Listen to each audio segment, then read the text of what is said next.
rougher than I expected, Mr. Dickens. I realize I know nothing about your family or upbringing, but you've always been rather a hero to me. I'm sorry if that makes me a bit nervous. Will you take something to drink? A bit of gin punch would be nice. Sorry, I don't have such a thing. Champagne. Brandy. Claret. That'll do. Bring in the bottle lightning, a clean tumbler, and a corkscrew. And perhaps a cigar.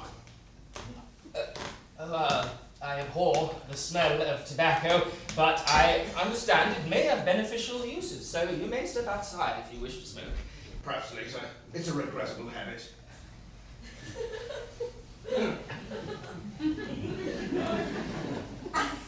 You would be astonished by the way Americans chew their tobacco.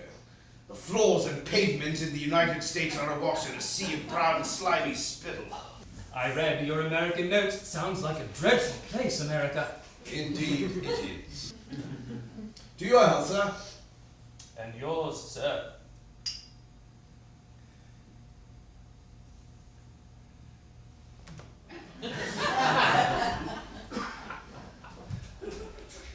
Is it a perfect likeness? I seem to have photographed some monster with 2 noses and 3 eyes. You turned your head. Damn me for a fidgety fool.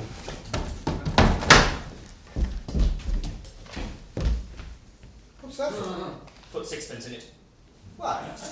Every time you swear. I'm afraid that wouldn't stop me. The forfeit is doubled every time. The next one will cost you a shilling. A shilling? God's teeth!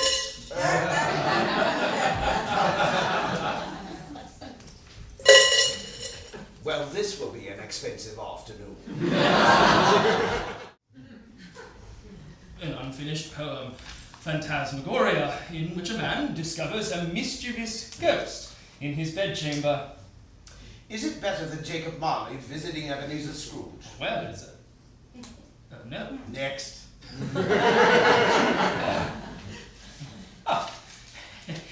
My notes for symbolic logic. Have you misplaced your schoolwork in with your fairy tales? It's a fun way to teach children syllogisms. Syllogisms?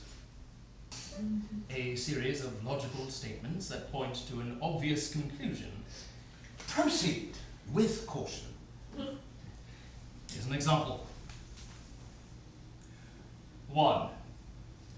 No ducks waltz. 2.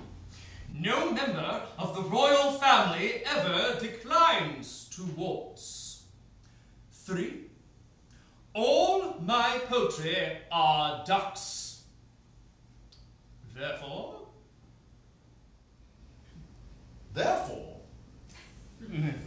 can you determine the logical conclusion?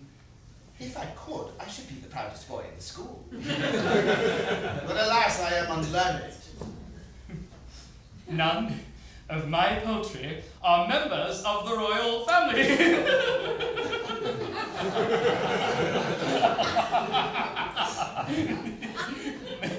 Now, how would I have worked that out?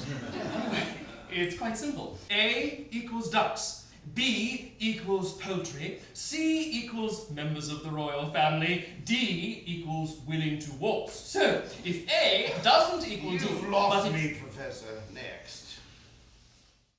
It was thrilling then. To be on the stage with 2,000 people in the palm of my hand, listening to them weep, including the stagehands, was quite unforgettable. Look how I have lived and thrived, with the heartache gnawing at me deep within, and the icy winds whistling round me. I am the strongest man among you. I fought through hardships that have laid the best season of our party on their backs. Why? What have I done in my life to throw so bravely through every vein in my body in this deadly place? What am I preserving for? I tell you, for the coming of one day, for the meeting with the man who stole my woman's heart!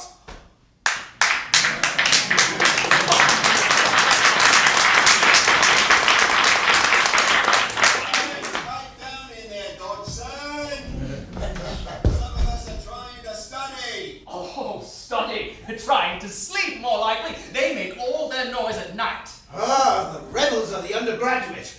Shall I go round and introduce myself, then pop him one right in the nosing? Do ideas ever come to you in dreams? Yes.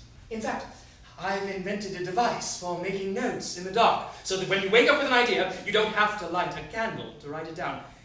Here, I'll show you.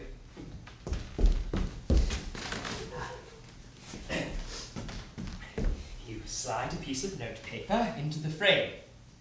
Thus. The cover has rows of rectangles cut out of it, exposing the paper beneath. You use one rectangle for each letter. Place your pencil against the edge of the opening and make a mark to represent each letter. I had to invent my own alphabet, of course. It's all lines and dots, you see. I call it a nictograph. Wouldn't it be easier to strike a light? Perhaps. But what if you've run out of candles? Or matches? What if it's windy? What if you've gone blind? I would call that a very unfortunate day. Help! Help! I've gone blind! I've got no candles or matches! And it's windy! You're having fun at my expense! I have a sense of humor, Dodgson, and sometimes I use it. I like your nicted thingy. Where can I pick one up?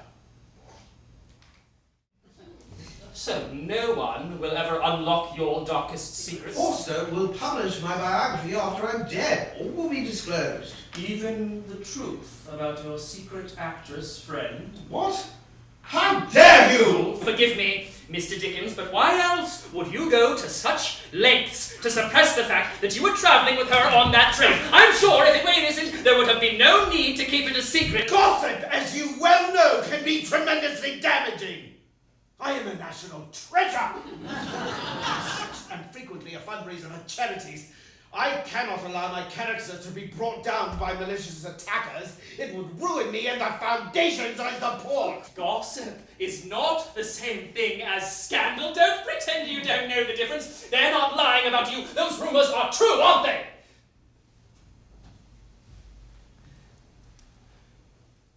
I certainly won't allow my life to be ruined by the gossip of stupid, wicked people who don't know what they're talking about.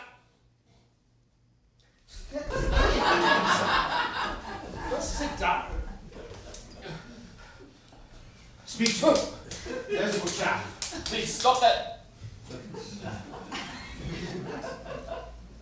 What's the matter? Too much wine. You barely touched it. My heart's thundering like a kettle drum. The walls look like they were moving. Let me make you more comfortable. Just take a deep breath.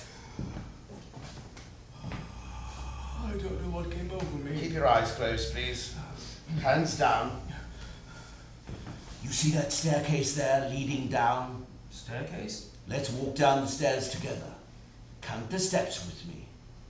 1, 2, 3, 4, 5, 6, 7.